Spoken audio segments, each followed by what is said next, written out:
नमस्कार साथियों, मैं अनीता श्रीवास्तव आपका हार्दिक अभिनंदन करती हूँ। श्रीमद् वाल्मीकि रामायण में आज का प्रसंग है इंद्र के द्वारा राजा सगर के यज्ञ संबंधी अश्व का अपहरण, सगर पुत्रों द्वारा सारी पृथ्वी का भेदन तथा देवताओं का ब्रह्मा जी को यह सब समाचार बताना। विश्वामित्र जी की कही हुई कथा सुनकर श्री रामचंद्र जी बड़े प्रसन्न हुए।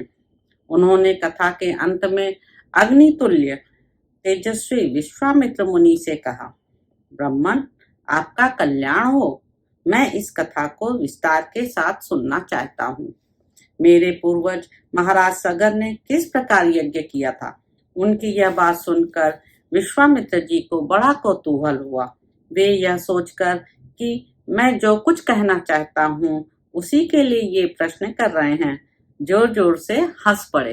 हंसते हुए से ही उन्होंने श्री राम से कहा, राम, तुम महात्मा सगर के यज्ञ का विस्तार पूर्वक वर्णन सुनो। पुरुषोत्तम शंकर जी के ससुर हिमवान नाम से विख्यात पर्वत विंध्याचल तक पहुंचकर तथा विंध्य पर्वत हिमवान तक पहुंचकर दोनों एक दूसरे को देखते हैं। इन्हीं दोनों पर्वतों के बीच आर्यावर्त की पुण्य भूमि में उस यज्ञ का अनुष्ठान हुआ था।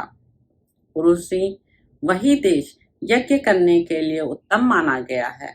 तात ककुस्थनंदन राजा सगर की आज्ञा से यज्ञीय अश्व की रक्षा का भार सुदृढ़ धनुर्धर महारथी अंशुमान ने स्वीकार किया था, किंतु पर्व के दिन यज्ञ में लगे हुए राजा सगर के यज्ञ संबंधी घोड़े को इंद्र ने राक्षस का रूप धारण करके चुरा लिया। काकुस्थ महामना सगर के उस अश्व का अपहरण होते समय समस्त ऋतुजों ने यजमान सगर से कहा, काकुस्थ नंदन, आज पर्व के दिन कोई इस यज्ञ संबंधी अश्व को चुराकर बड़े वेग से लिए जा रहा है। आप चोर को मारिए और घोड़ा वापस लाइए, नहीं तो यज्ञ में विघ्न पड़ जाएगा और हम सब लोगों के लिए अमंगल का कारण होगा। राजन, आप ऐसा प्रयत्न कीजिए जिससे यह यज्ञ बिना किसी विघ्न बाधा के परिपूर्ण हो। उस यज्ञ सभा में बैठे हुए राजा सगर ने उपाध्यायों की बात सुनकर अपने 60,000 पुत्रों से कहा, पुरुष प्रवर पुत्रों, यह महान यज्ञ वेद मंत्रों से पवित्र अंतःकरण वाले महाभाग महात्माओं द्वारा संपादित हो रहा है, अतः यहाँ राक्षसों की पहुंच हो ऐसा मुझे नहीं दिखाई देता। अतः पुत्रों, तुम लोग जाओ, घोड़े की खोज करो, तुम्हारा कल्याण हो। समुद्र से घिरी हुई इस सारी पृथ्वी को छान डालो। एक एक योजन विस्तृत भूमि को बांटकर उसका चप्पा चप्पा देख डालो। जब तक घोड़े का पता न लग जाए तब तक मेरी आज्ञा से इस पृथ्वी को खोदते रहो। इस खोदने का एक ही लक्ष्य है, उस अश्व के चोर को ढूंढ निकालना। मैं यज्ञ की दीक्षा ले चुका हूँ, अतः स्वयं उसे ढूंढने के लिए नहीं जा सकता। इसलिए जब तक उस अश्व का दर्शन न हो तब तक मैं उपाध्यायों और पौत्र अंशुमान के साथ यहीं रहूंगा। श्री राम पिता के आदेश रूपी बंधन से बंधकर वे सभी महाबली राजकुमार मन ही मन हर्ष का अनुभव करते हुए भूतल पर विचरने लगे। सारी पृथ्वी का चक्कर लगाने के बाद भी उस अश्व को न देखकर उन महाबली पुरुष सिंह राजपुत्रों ने प्रत्येक के हिस्से में एक एक योजन भूमि का बंटवारा करके अपनी भुजाओं द्वारा उसे खोदना आरंभ किया।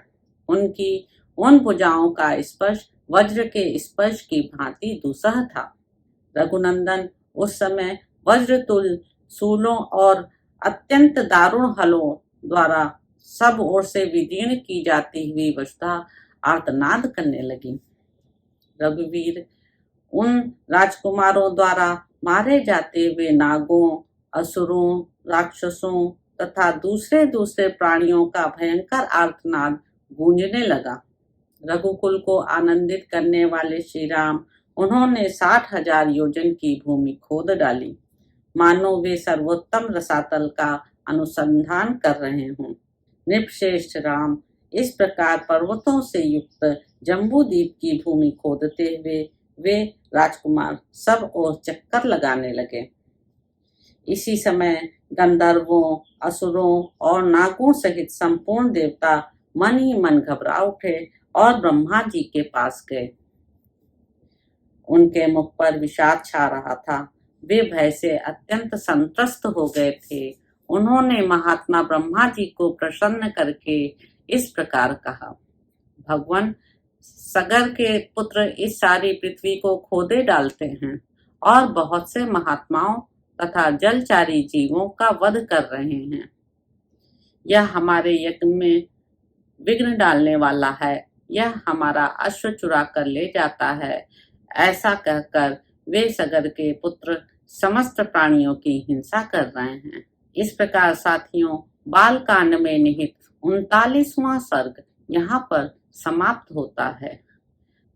अगले अंक में आप जानेंगे कि सगर पुत्रों के भावी विनाश की सूचना देकर ब्रह्मा जी का देवताओं को शांत करना, सगर के पुत्रों का पृथ्वी को खोदते हुए कपिल जी के पास पहुंचना और उनके रोष से जलकर भस्म होना। तो आपसे अब अगले अंक में मुलाकात होगी साथियों। नमस्कार।